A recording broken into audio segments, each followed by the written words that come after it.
Today's show is sponsored by the Electric Vehicle Association. Join up to support the electrification of transport today. And by Energy Sage. Time's running out in the US to get the benefit of federal tax incentives, so plan your energy independence today. And by you. Stick around to find out how you can help us remain 100% independent by joining us on Patreon this autumn. Welcome back to another episode of TEN, Transport Evolved News. Thanks for joining me. Because of potential travel this coming weekend, I'm afraid TEN has been filmed a whole day ahead of our regular schedule, so we may have missed some late-breaking stories. Don't worry, I'll do my best to cover them next week, but if it didn't happen before noon Pacific on Wednesday this week, it won't be in this show. We start today's show in Germany, where Volkswagen is preparing to reveal its smallest MEB-based electric vehicle to date, the Volkswagen ID Polo. Formerly shown as the Volkswagen ID2 All-Concept, Volkswagen confirmed ahead of next week's IAA in Munich that the production model will be called the ID Polo, the first all-electric car from the brand to drop numbers and embrace familiar names. That includes using GTI instead of GTX. With the reveal still a few days away, Volkswagen has only shared camouflaged video of the ID Polo and ID Polo GTI at this time. But even so, it's clear that the design stays close to the Polo and Golf heritage it draws from. Full specifications are due next week, with sales set to begin next year. General Motors' Detroit Hummer Track-based Factory Zero, where the Hummer EV, Cadillac Escalade IQ, Chevrolet Silverado and GMC Sierra EV is built, is temporarily reducing shifts. According to the Detroit Free Press, first and second shift production has been suspended this week, with plans to return to normal by October 6th.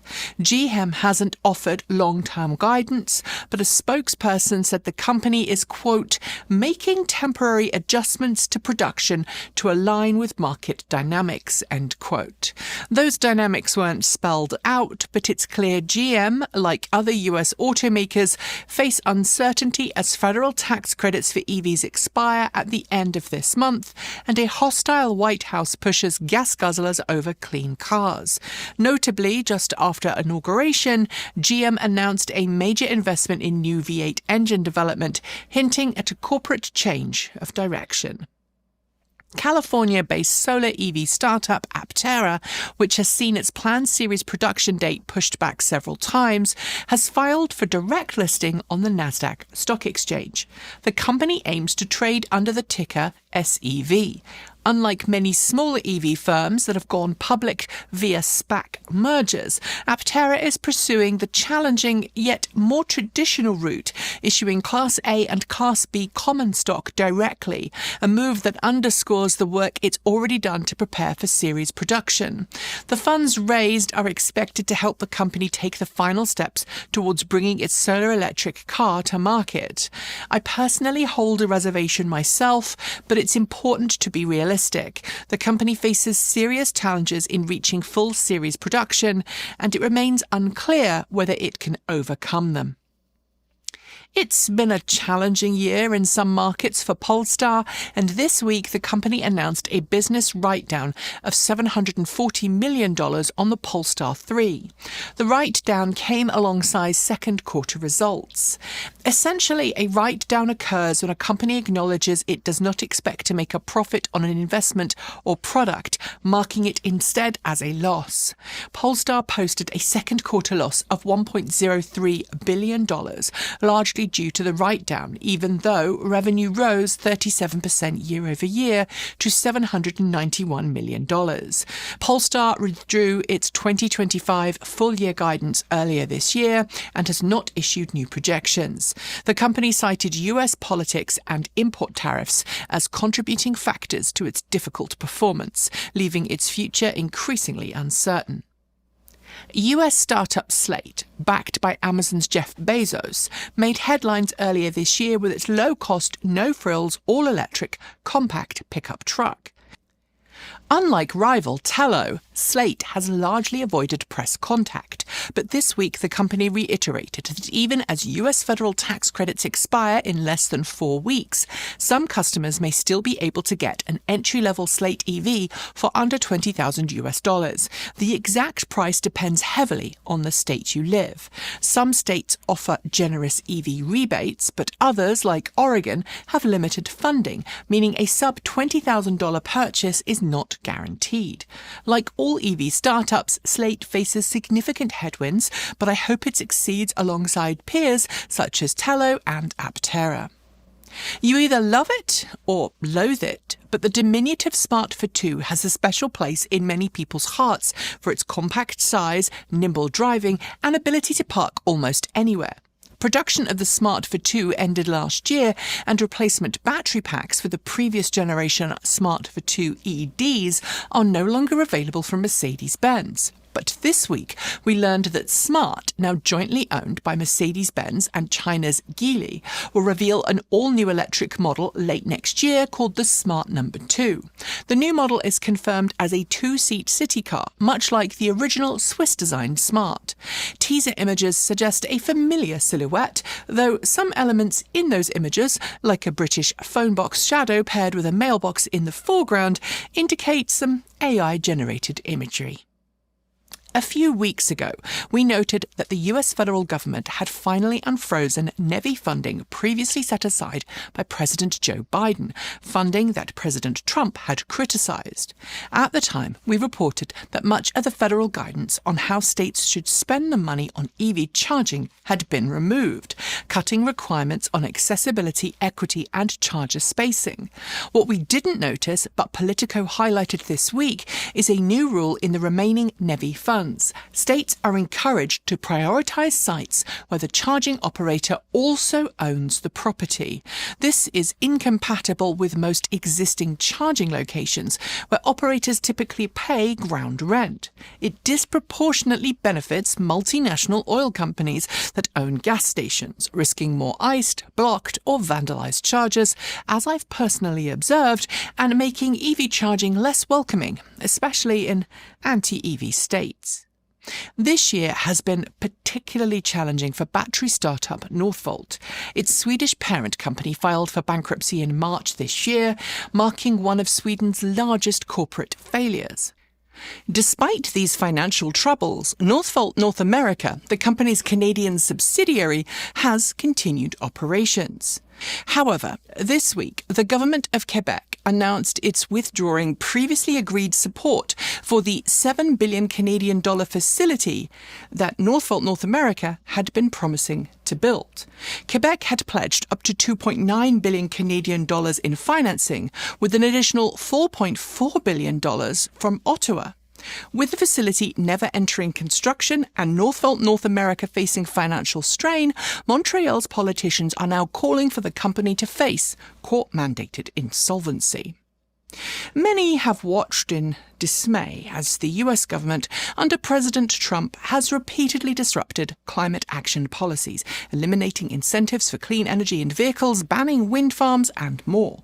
It is now evident, though, that the US, under this administration, is likely to accelerate rather than mitigate the effects of anthropogenic climate change. This week, it went up a gear when we learned that President Trump and his cabinet are threatening other countries with increased tariffs unless they abandon climate-friendly policies. As reported by Politico, the White House is lobbying the United Nations International Maritime Organization to block a global carbon emissions tax on shipping, a plan intended to drive the industry toward net zero emissions by 2050. The vote is scheduled for October. Retaliatory tariffs are threatened, making even the satirical depictions like South Park shipping Trump and Satan together seem prophetic. Pun intended. It's no secret that the People's Republic of China has quickly become a world leader in both electric vehicle and clean energy technology. And while the nation has a troubling human rights record, I am currently standing in a glass house here in the US, so what I can say is that the common criticism that China is not doing much to reduce its carbon footprint is being disproven by the sheer scale of green energy deployment we're now seeing. New data this week shows that in the first half of 2025, China was responsible for 256 gigawatts of the 380 gigawatts of new solar generating capacity added worldwide. India and the US added 24 and 16 gigawatts respectively, and global capacity rose 64% year over year. Solar is here to stay, and that's a very good thing indeed. And if you'd like to be part of that push and you happen to live in the US, you might want to check out today's video sponsor, Energy Sage. Energy Sage connects you with local verified solar installers across the US and now heat pump specialists in select markets who really know their stuff and can help guide you through the process of installing solar panels or getting a heat pump installed. Not a homeowner? No worries. Energy Sage can still help you green your electricity by joining a community solar program. We used Energy Sage ourselves when looking for installers willing to help us put solar panels on our roof, and their verified pros were knowledgeable and even introduced us to an amazing credit union that allowed us to finance the project with low monthly payments. As I'm sure many of you know, HR 1 is now US law, and all incentives for solar, including savings of as much as 30% through the federal tax credit, are disappearing very soon. Solar projects take time, so if you want to lock in those savings, it is super important to act now because time is very much running out. Follow the links below to sign up for Energy Sage's free, no-obligation service and get started today. And if you choose an Energy Sage installer, we'll also receive a small referral fee, so you'll be helping us out too.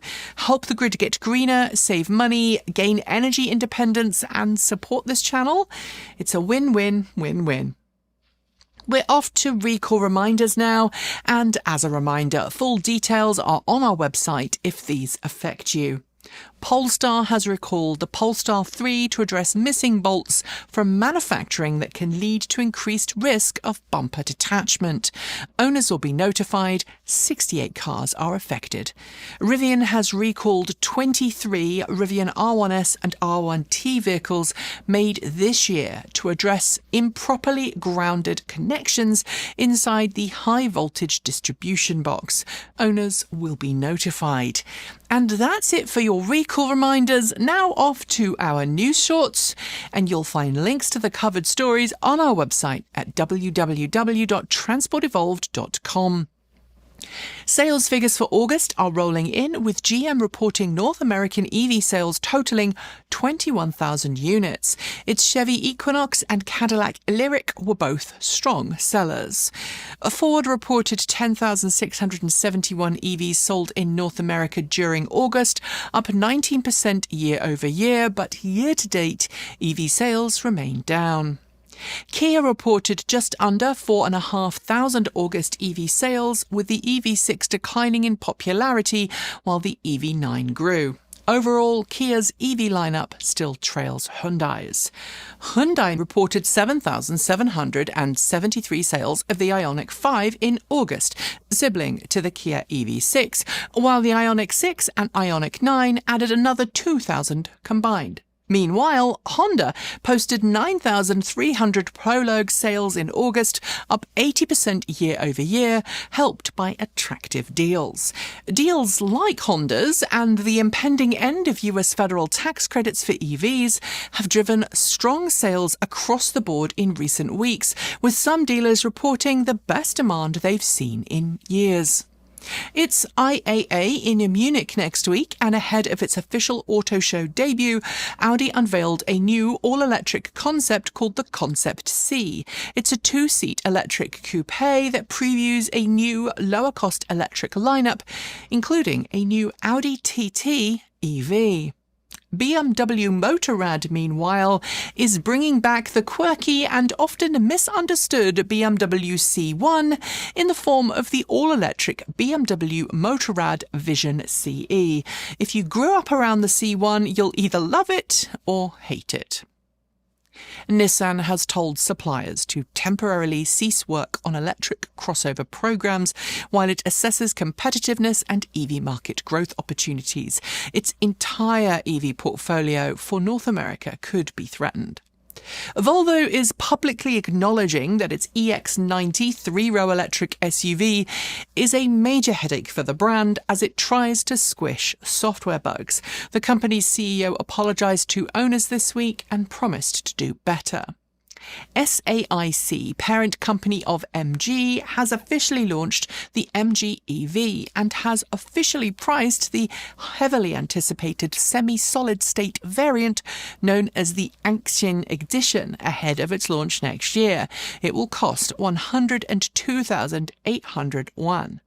As EV market uncertainty grows, BYD has quietly reduced its production.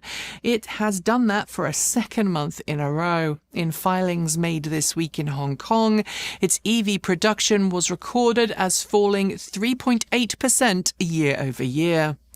Despite major headaches with its EX90 EV, Volvo has set January 21st next year as the launch date for its next all-electric model, the EX60.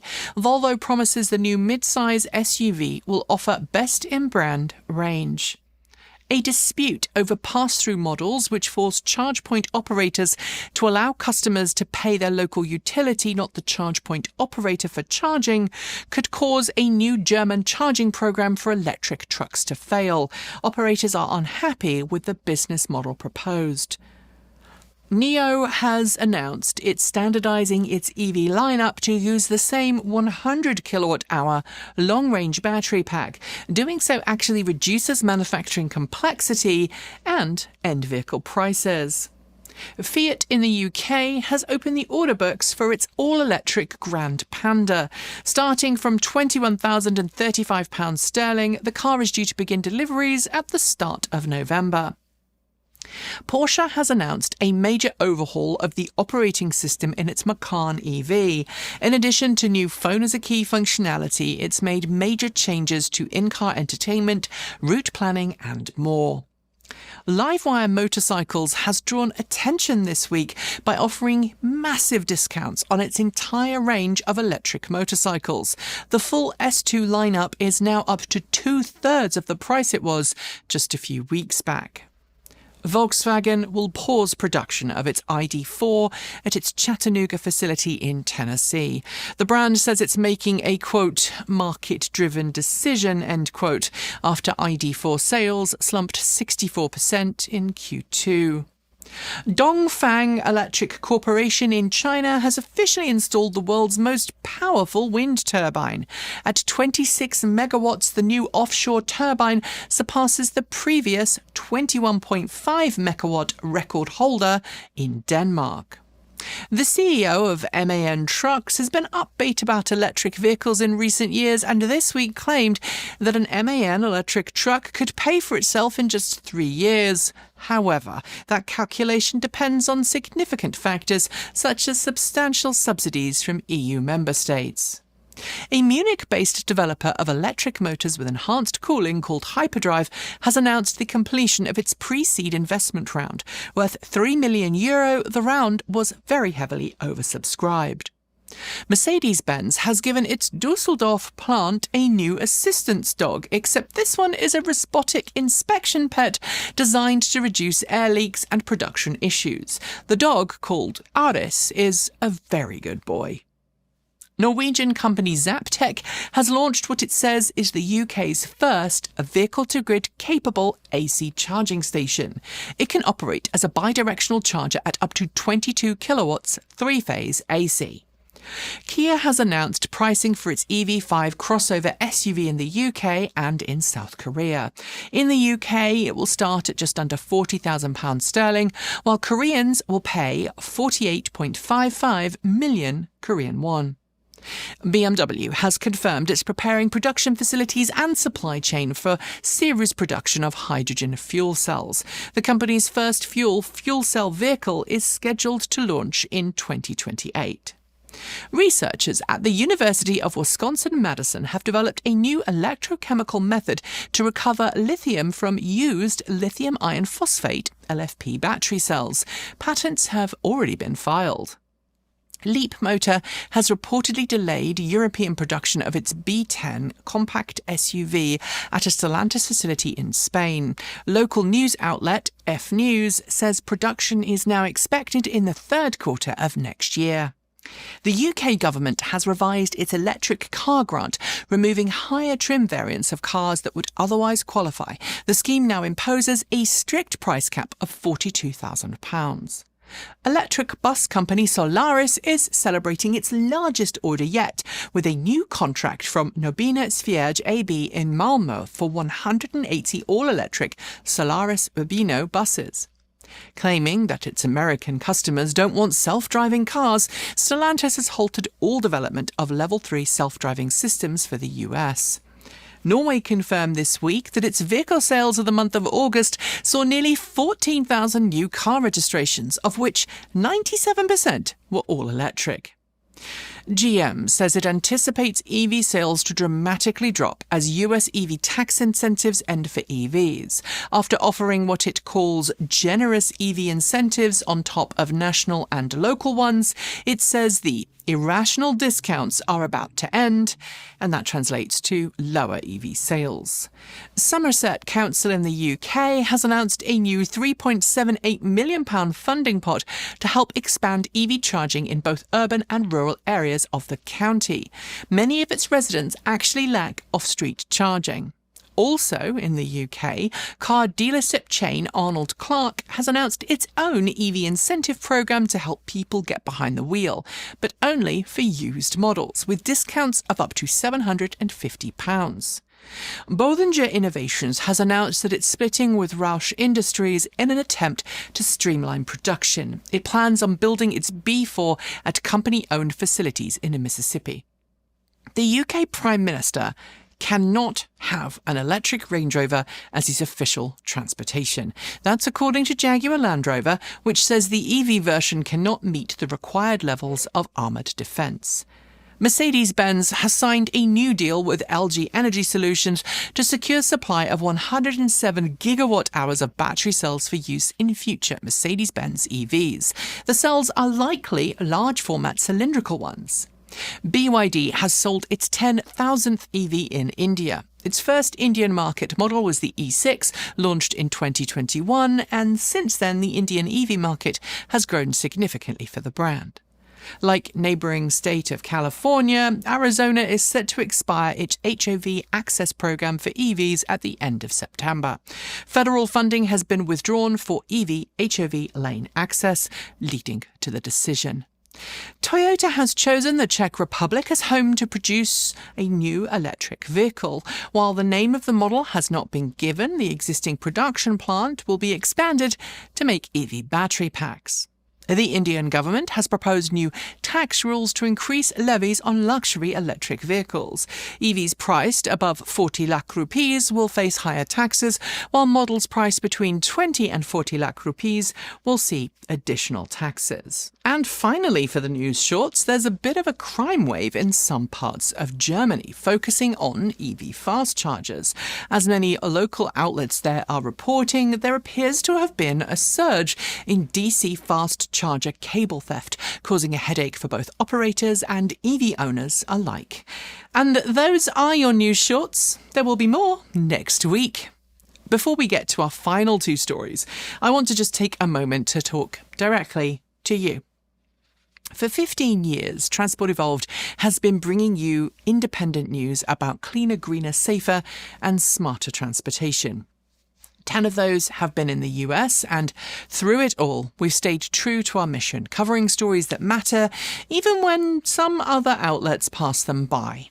But the truth is, we can't do it without you. We're not backed by corporations or big production budgets. We are a tiny team, just 3 full-time and 1 part-time member working hard to bring you content every week. And like so many other creators, we are feeling the squeeze. Costs keep rising while YouTube ad revenue keeps falling. So every single Patreon pledge makes an enormous difference to keeping this show alive. That is why, during September and October, we're holding a special pledge drive. By joining us on Patreon for as little as $1.50 a month this autumn, you'll not only keep Transport Evolved going, but you'll become part of the community that sustains independent journalism. Keep your eyes peeled in the next few weeks as we share feedback from some of the people who make this channel possible through their kind donations, like the amazing Mark Larson, who has been driving EVs for 14 years and supporting this channel for many of them. Mark says he supports us because he wants to stay informed about the transition to EVs, renewable energy and mitigating the climate crisis, and we are truly grateful for his continued support. If you've been watching and you've thought about joining Mark and the several thousand other people supporting us, now is the perfect time to do so. Your support helps keep Transport Evolved alive and independent, so thank you for being part of this incredible journey. And now it's time for those last 2 stories. We're fans of cleaner, greener, safer and smarter transportation on this channel, but lately we've seen pushback against anything that helps that transition. For years, the metaphorical bogeyman were e-bikes and e-scooters, criticised because a small number of people misused them. Now it's golf carts' turn. In parts of the US South, rising car costs have made low-speed neighbourhood electric vehicles like golf carts teenagers' first vehicles, and some communities are adapting streets to accommodate them, while others want them banned, citing safety concerns that are often more about the oversized, overweight cars around them than the low-speed golf carts themselves. Ideally, compromises can be reached, so NEVs replace gas guzzlers for short local trips, although I should always acknowledge that walking, cycling and public transit remain the true gold standard for getting around your local area whenever possible. And finally, it is no secret that police have a bad reputation in many places around the world for acting first and ignoring the asking questions part, leading to some truly horrific behaviour from those meant to keep citizens safe. And if you've spent any time on the internet, you'll have seen some of these examples in action, from police engaging in what I can only describe as power trips to harm, humiliate and bully innocent members of the public. And this week, we got a new one, courtesy of one Dodge Charger EV owner from Minnesota. Earlier this summer, the owner, whom The Drive calls Mike, was driving through Stillwater when he stopped behind a line of cars at an intersection. When the light turned green, one of the cars in front of him took off at a brisk pace, making a lot of noise in the process. But it was he who was stopped by the police and ticketed for having a loud muffler and exhaust, endangering safety and causing a public nuisance, and not having a front license plate. I can't speak to the last one, but the Charger EV, while it does have a fake exhaust in the form of the Fratzonic speaker system, doesn't actually have a real exhaust. The cop refused to listen. I guess this is going to be a fun one to follow up with when it reaches court. Remember, automatic chargers are better. And on that note, we are done for today. But before I go, a massive thank you to the Electric Vehicle Association for sponsoring today's show. The EVA has been advocating for electric vehicles since 1967 and remains firmly committed to a cleaner, greener future for everyone. Join the EVA today to find out how to become an EV educator, how to meet like-minded fans, and how to get help to make your own transition to electric.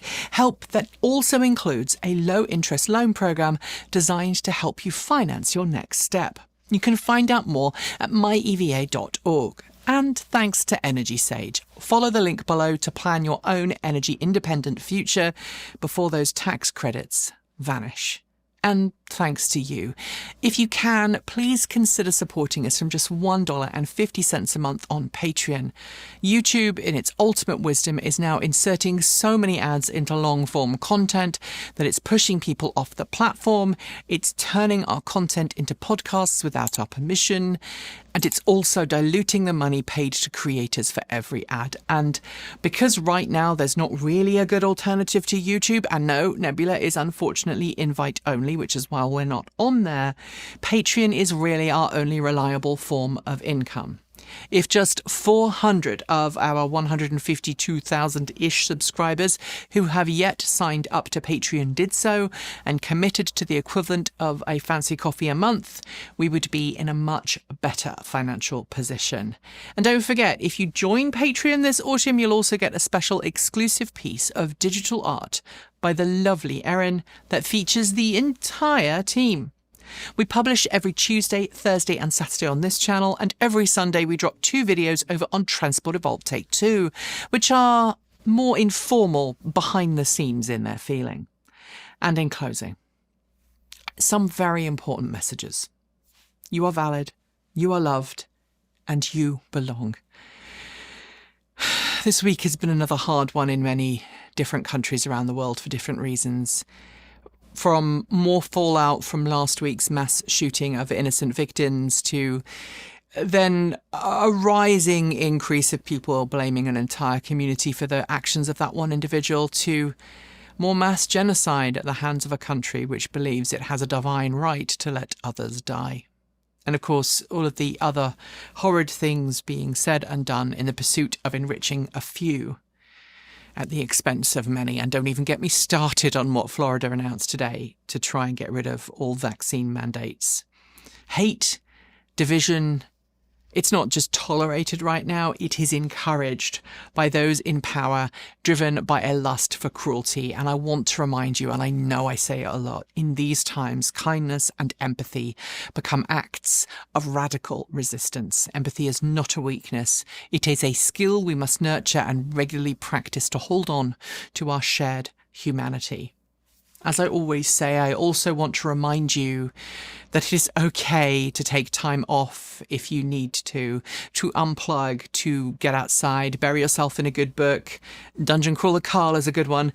Listen to your favourite album, or just to spend time with loved ones. It's important to listen to your body and engage in self-care so that when you are ready, you can come back and fight for decency, community and justice for all. Do not let the you-know-whats win.